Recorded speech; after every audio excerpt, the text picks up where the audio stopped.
ঢাকা শহরে যারা খেতে ভালোবাসেন এবং খাওয়াতে ভালোবাসেন তাদের কাছে প্রিয় জায়গা হয়ে উঠেছে খিলগা। আর আমার আজকের ব্লগ খিলগা নিয়ে। দেখাবো বিখ্যাত সব খাবার দাবার, সাথে দুটি সারপ্রাইজ লোকেশন। খিলগার গোড়ানে বেশ আড়ম্বর নিয়ে গড়ে উঠেছে দক্ষিণা কিচেন। এর মূল শাখা শনির আখড়ায়, তবে খিলগাতেও তারা মান ধরে রেখেছে। এখনও 1 বছর হয়নি এই ব্রাঞ্চের, তবে কাস্টমারে ভরপুর থাকে সব সময়। আর এর বিখ্যাত আইটেম খাসির লেগ রোস্ট দিয়ে খিচুড়ি। খিচুড়িটা দেখতেই পাচ্ছেন কেমন মাখো মাখো, আর টেস্ট এক কথায় অসাধারণ। আমি কিন্তু ফেসবুকে আপনাদেরই কমেন্ট দেখে এখানে গিয়েছিলাম এবং অনেকেই বলছিলেন এই খিচুড়ির কথা। আমার কাছে এখানে খেয়ে মনে হয়েছে প্রশংসার তুলনায়ও এই খিচুড়ি বেশ ভালো। দাম 350 টাকা। দাম কারো কারো কাছে বেশি মনে হতে পারে, তবে আমি একটা কথা বলে রাখি, স্টার কাবাবে, যেটা কিন্তু সাধারণ মানুষের জন্য বেশ অ্যাফোর্ডেবল, সেইখানে একটা লেগ রোস্ট শুধুমাত্র রাখে 350 টাকা। আর এইখানে খিচুড়ি এবং লেগ রোস্টের কম্বো একসাথে 350 টাকায় পাওয়া যায়। আমরা বেশ কয়েকটা জায়গায় খাবো এইরকম একটা প্ল্যান নিয়ে নেমেছিলাম, তাই একটা খিচুড়ি অর্ডার দিয়েছিলাম 2 জনের জন্য। এছাড়া আমরা অর্ডার করেছিলাম একটা ফালুদা। ফালুদা এই টাইপের জিনিস আমি খুব একটা খাই না, তবে লিরা খেয়ে বলেছে এটা বেশ সুস্বাদু। খিচুড়ি ছাড়াও হরেক রকমের আইটেম এখানে পাওয়া যায়, তবে খিচুড়িটা এখানকার ট্রেডমার্ক আইটেম, তাই আমরা শুধুমাত্র খিচুড়ির মধ্যেই ছিলাম।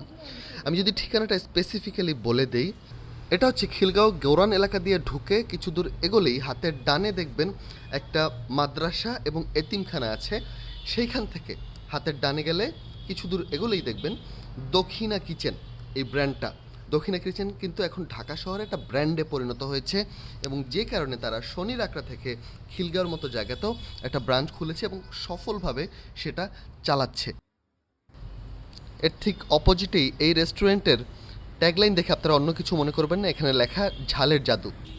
এবারে আমি চলে যাচ্ছি খিলগাঁও গোরানেই ঠিক এই দক্ষিণা কিচেনের পাশেই চাপ পোলাও খেতে, এবং সেজন্য আমরা যাচ্ছি মুক্তা বিরিয়ানি হাউস।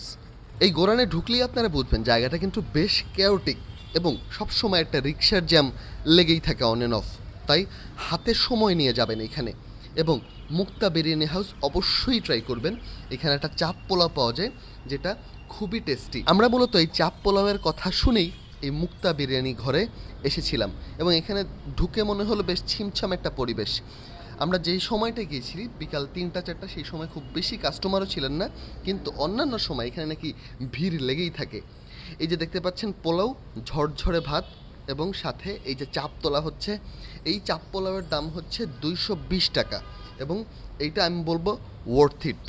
যে কোনো পার্টি ট্রিট, বন্ধুবান্ধবের যে কোনো আয়োজন, বার্থডে ট্রিট, আপনারা অবশ্যই আসতে পারেন এই চাপ পোলাওটা খেতে মুক্তা বিরিয়ানি ঘরে।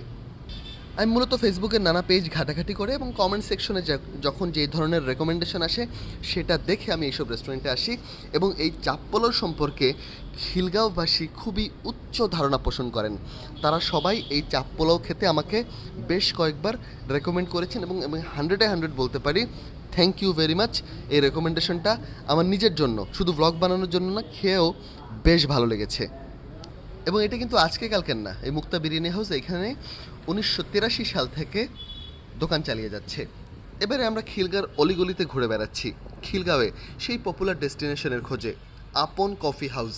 এটা হ্যাঁ, এই বাংলার একটা নিজস্ব কফি হাউস, তাই এর নাম আপন কফি হাউস, এবং এইখানকার ভাইভ অন্য রকম।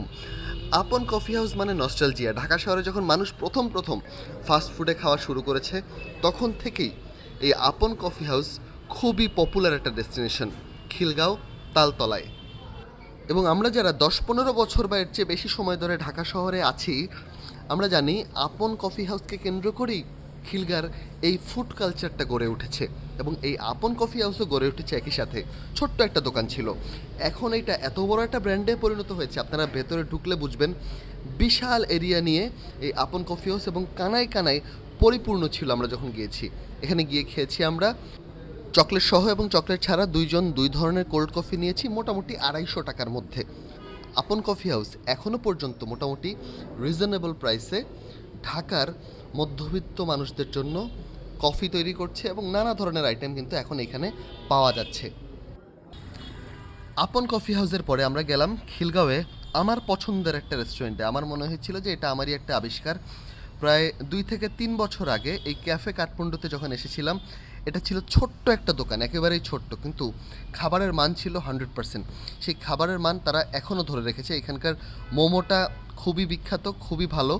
বিখ্যাত কিনা জানি না, তবে এটা খেতে খুবই সুস্বাদু। এছাড়াও এখানে নানা ধরনের আইটেম আছে, নুডলস আইটেমগুলো বেশ ভালো। নাগিব ভাই এবং উর্মি আপার সাথে, উর্মি আপার কোনো একটা জন্মদিনে আমরা এখানে গিয়েছিলাম। তখন এটা কাঠের একটা ছোট্ট দোকান ছিল এবং বেশ চিপা দিয়ে উপরে উঠতে হতো। এখন বেশ আড়ম্বর করে তারা সুন্দর পশ একটা রেস্টুরেন্টে পরিণত হয়েছে। দাম মোটামুটি আগের মতোই আছে এখানকার। এইখানে আপনারা যদি আসেন, আমার কাছে মনে হয়েছে এটা খাবারের জন্য বেশ ভালো একটা ডেস্টিনেশন, যারা মোমো পছন্দ করেন তাদের জন্য। ধন্যবাদ সবাইকে আমার এই ভিডিওগুলো দেখার জন্য। আপনারা যারা এতদিন ধরে আমার সাথে আছেন, আমাকে পরামর্শ দিয়ে এবং অনুপ্রেরণা দিয়ে সামনে এগিয়ে নিয়ে যাচ্ছেন, তাদের প্রতি আমার আন্তরিক কৃতজ্ঞতা। ভিডিও দেখতে থাকেন এবং আমাকে ভালোবাসা দিতে থাকেন।